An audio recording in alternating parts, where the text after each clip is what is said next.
tayo dito mga kaibigan.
Opo.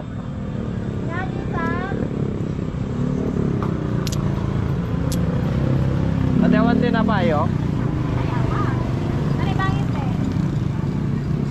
Magkano po dito? Talong, 25 1/4. Pwede pong 2 piraso lang. Ikan!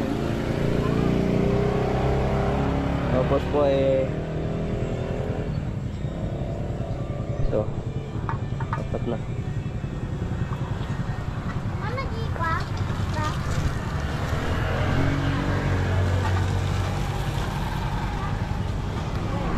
Dalawa na ito. Sige, 20. Sige, 20. Yung apple nyo kayo, te? That's 10. Magkakamping na naman ata si Sir Ginabi tayo mga kaibigan dahil sa kadahilan ng galing pa tayo sa work at nag-prepare pa tayo. Dahan-dahan lang tayo mga kaibigan dahil makita nyo naman ang daan mga kaibigan, masyadong malubak. Medyo nagabihan tayo mga kaibigan. Galing tayo sa school, sa trabaho natin, at pag uwi natin galing sa trabaho ay nag-prepare pa tayo bago tayo mag-take off. So nag-take off tayo mga around 6 o'clock. Medyo natagalan tayo papunta dito dahil nga lubak, rough road. So si Elmo yung ating dala at kailangan natin ingatan. Dito naman yung mga dala natin mga kaibigan. Pinalitan na natin yung ating dala na Wilkins. Nawa natin is yung 1.5 na lang dahil medyo malaki yon. At ito naman pandesal, bigas, talbos ng kamote. Yan yung ulamin natin ngayong gabi mga kaibigan. At dito sa setup natin ngayon, ayan, mapapansin nyo direktang bato, lupa na. Diyan tayo hihiga gamit yung ating sleeping bag mga kaibigan. Ito yung challenge ngayon mga kaibigan, dahil wala tayong tent pero may tarp tayo. Yun nga lang, wala tayong higaan. At tingnan natin kung makakatulog tayo sa direktang mabato na yan gamit lang yung sleeping bag. So ayan, magsasaing na tayo mga kaibigan para makakain na tayo. Sabay ng kwentuhan natin. Medyo challenge itong ating gagawin ngayon dahil nga wala tayong dalang butane at stove mga kaibigan. So magkakahoy tayo ngayon at kailangan nating humanap ng kahoy dito.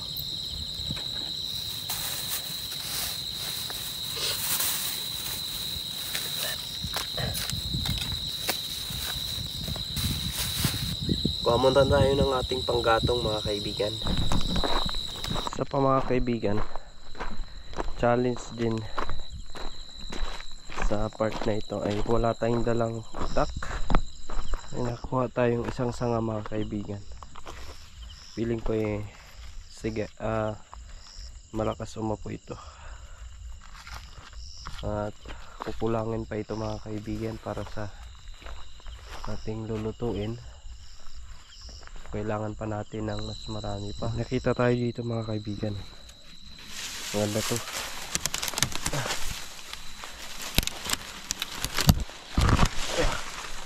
Alright.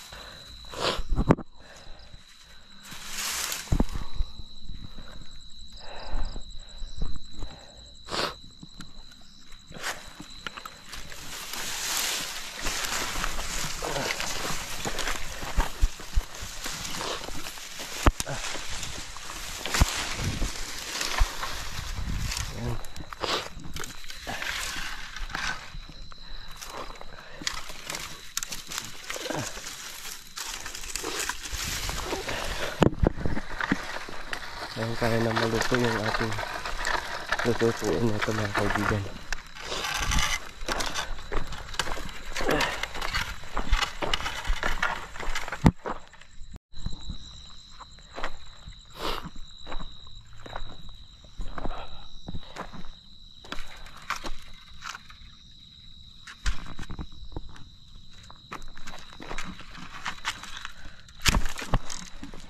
Dahil wala tayong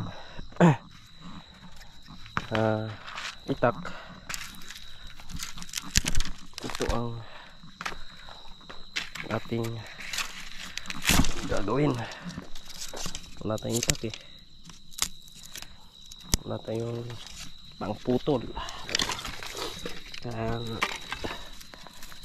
ganito na lang.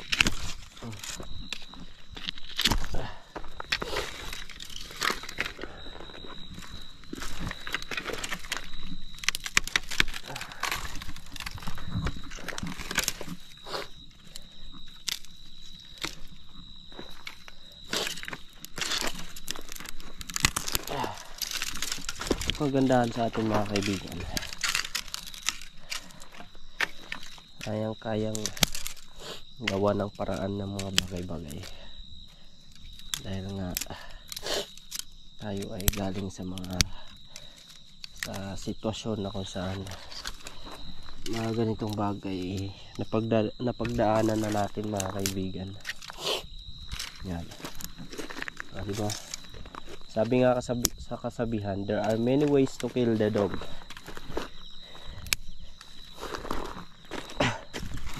Maraming paraan mga kaibigan. See? Marami na tayong panggatong. Tara na. Magsaing na tayo. Ito yung gagawin natin. Dito tayo magsasaing. Okay na mga kaibigan, sasaing na tayo.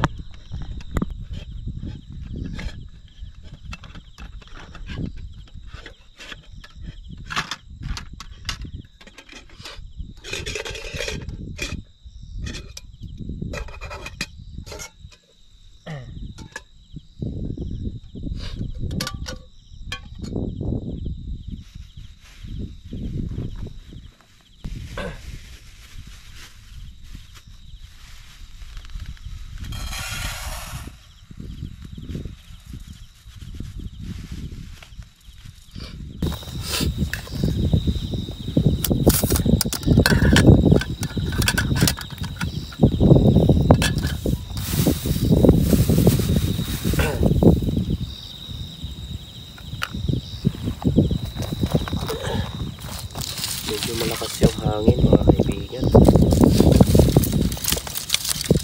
Mahirapan tayong magluto nito dahil sa lakas ng hangin. Pero lahat naman ay may paraan. Gagawa natin ang paraan yan mga kaibigan.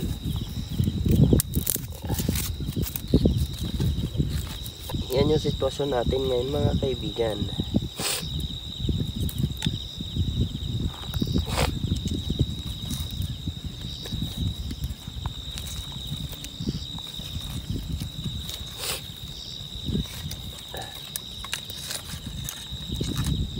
Buti na lang may nakita tayong patay na kahoy. Ano? Walang kahirap-hirap mga kaibigan mag-apoy.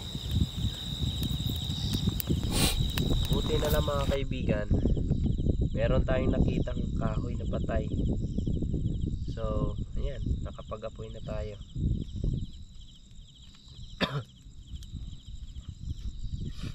Medyo hindi maganda yung ating ilong ngayon dahil sinisipon tayo mga kaibigan.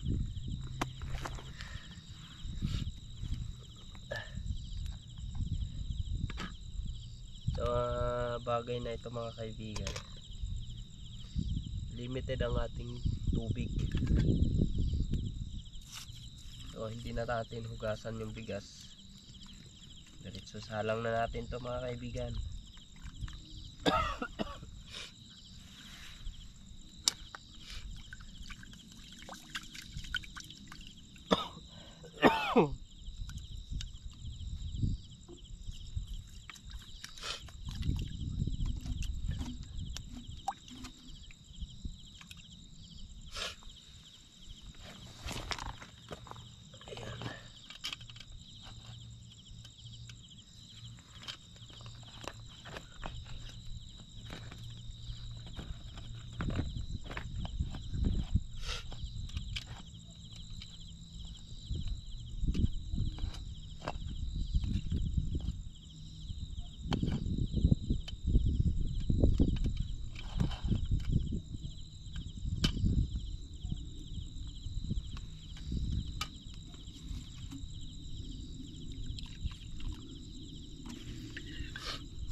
Ayan, nakasalang na tayo mga kaibigan.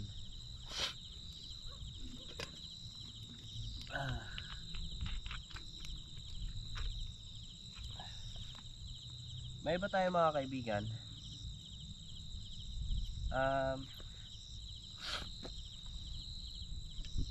Welcome back pala sa akin sa ating vlogging life mga kaibigan. Medyo matagal-tagal tayong hindi nakapag-upload dahil nga sa kadahilan ng busy tayo sa trabaho. Ayan. Dahil nga sa pagiging busy natin sa trabaho mga kaibigan, medyo natagalan tayo na mag-upload or gumawa ng content. Tagal-tagal din na almost 3 weeks din na hindi tayo nakapag-camping. Dahil nga hindi natin maisingit. Sunod-sunod kasi yung yung event sa school. At hindi natin magawang singitan yung pagka-camping. Gawa ng pagod tayo galing sa trabaho. Lately kasi mga kaibigan, nagkaroon ng alumni sa school. At kasabay naman nun yung fiesta. Nagkaroon ng different competitions sa fiesta. Yung may DLC at street dancing ng mga estudyante.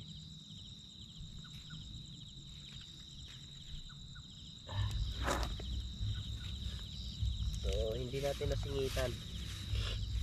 Ganun po man sana nandyan pa rin kayo naghihintay, patuloy na nag-abang sa ating video mga kaibigan. Though matagal na tayong hindi nakakapag-upload, ay you're always waiting for us or for me.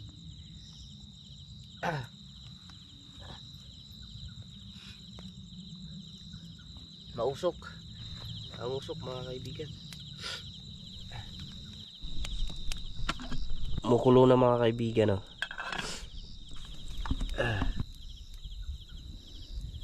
So, ito mga kaibigan ay ilalagay natin sa kanin para maluto. Talbos ito ng kamote Galing ito sa bahay mga kaibigan, kinuha ko kanina at doon na rin natin hinugasan. Gawa ng limited yung ating dalang tubig. Sa 1.5 liters lang yon. So hugasan natin to, ilalagay na lang natin to sa kanin para maluto siya. Sana maluto ka. Ayan. Tapos yung talong naman mga kaibigan ay ating ipiprito.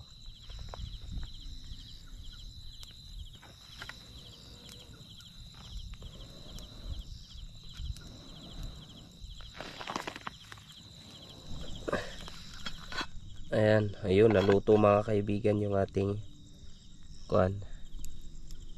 talbos ng kamuti. Sausaw na lang natin yan sa tuyo. So magpiprito na tayo ng ating talong.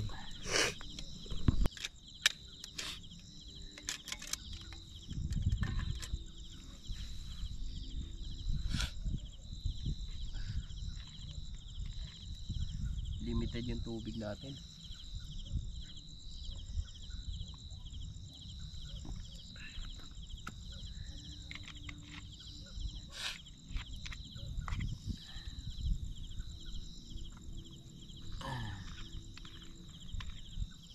Lutuin natin yung isa.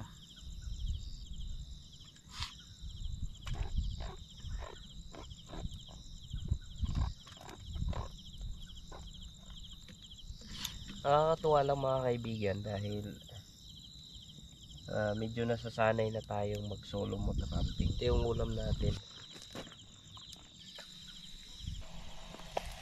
Ayan, talong mga kaibigan, piniritong talong. Anyway mga kaibigan, madalas ako nanonood sa mga video ng Team Tiwalag. Papansin ko madalas kay anong pangalan nito, kay Biyahero mga kaibigan, ay nandoon yung napapansin ko yung motor nila mga kaibigan, yung pangalan maging kay Derek Gino, at ang pangalan ni Derek sa beat niya ay si Bitoy, at ganun din naman si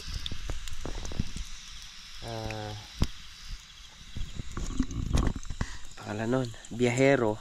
Ang pangalan niya sa kanyang ADV 160 o 150, 160 ay Kali, at si Purgas naman ay yung nanggaling kay Derek Gino na PG1. So may mga pangalan yung kanilang motor mga kaibigan. Sa akin din naman mga kaibigan, merong pangalan. At ang may pangalan ng motor sa akin is yung si Bajaj. Ang pangalan ko sa kanya ay Bluetooth Blue. Kulay niya yon, combination ng black and blue.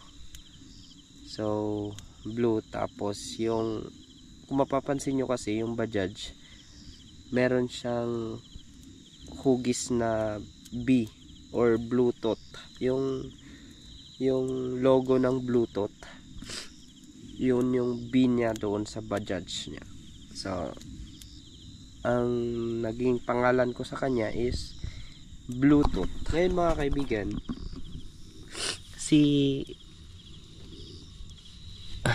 luto na mga kaibigan. Ngayon mga kaibigan, si Raider 150 ay wala pang pangalan. So naiingit ako sa kanila dahil every time na nagbibiyahe sila ay nababanggit nila yung pangalan ng kanilang mga motor. At napagdesisyonan ko mga kaibigan, nabigyan na rin ng pangalan si Raider FI 150 natin. At naisip ko mga kaibigan na ang ipapangalan ko sa Raider 150 natin ay combination ng Elmer at motor.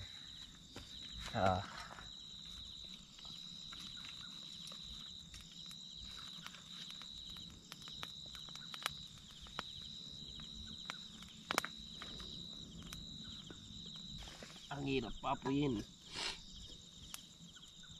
So yun yung napagdesisyonan ko.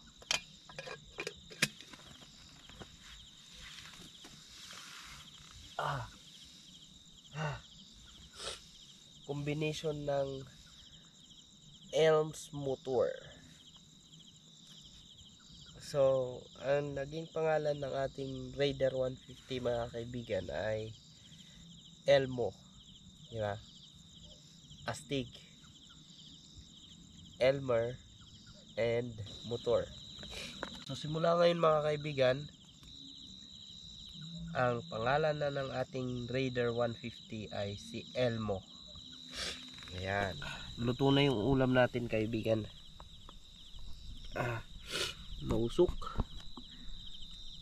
Ngayon nagpapainit na lang tayo ng tubig. Pwede na tayong kumain. Kain na tayo. Ayan. Wala stick mga kaibigan. Ang hirap pa apuyin.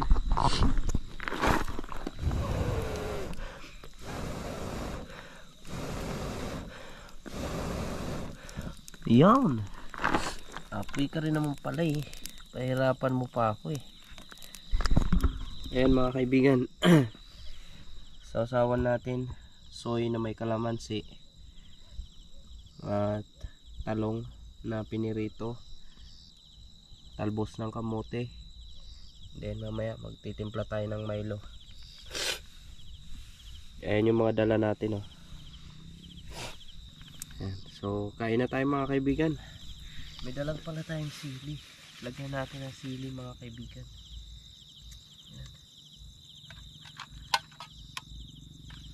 Solid yan. I think dito na tayo magplato. Wala tayong plato eh. Busin na lang natin to guys, ay mga kaibigan.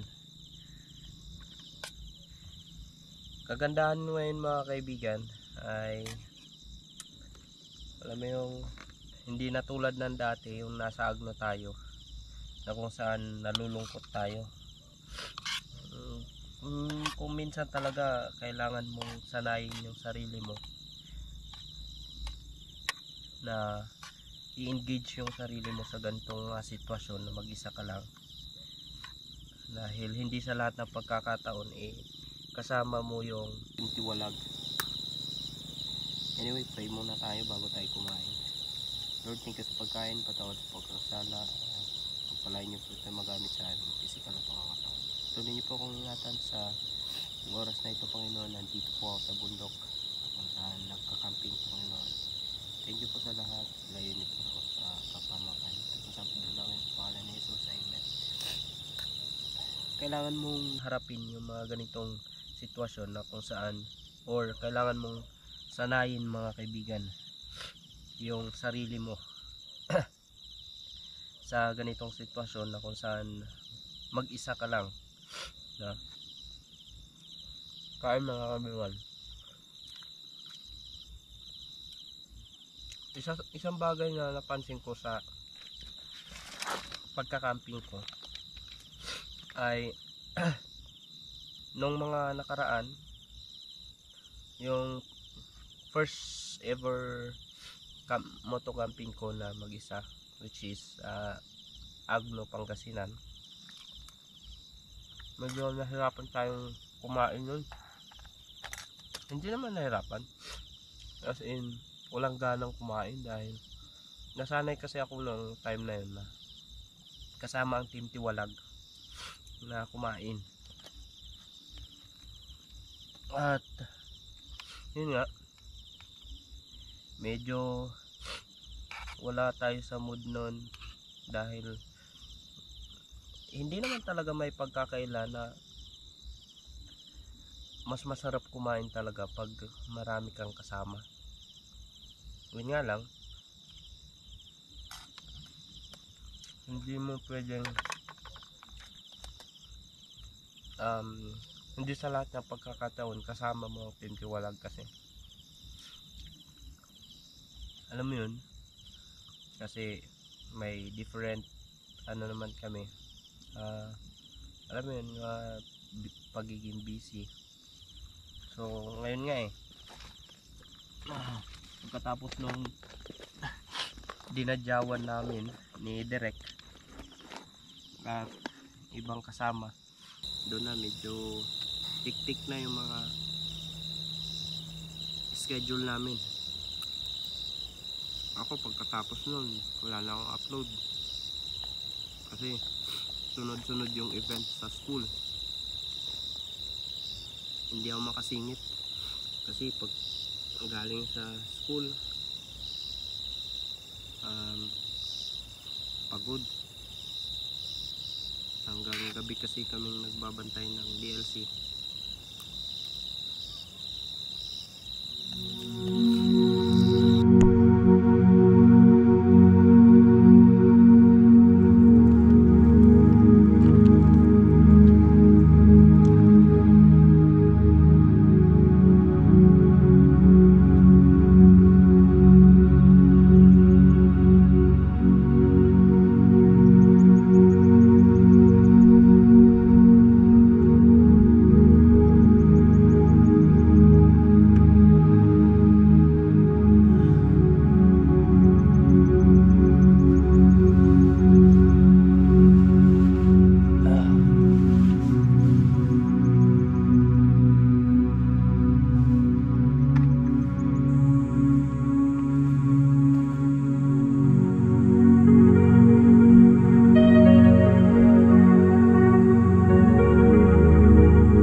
Dala tayong tinapay dito mga kaibigan.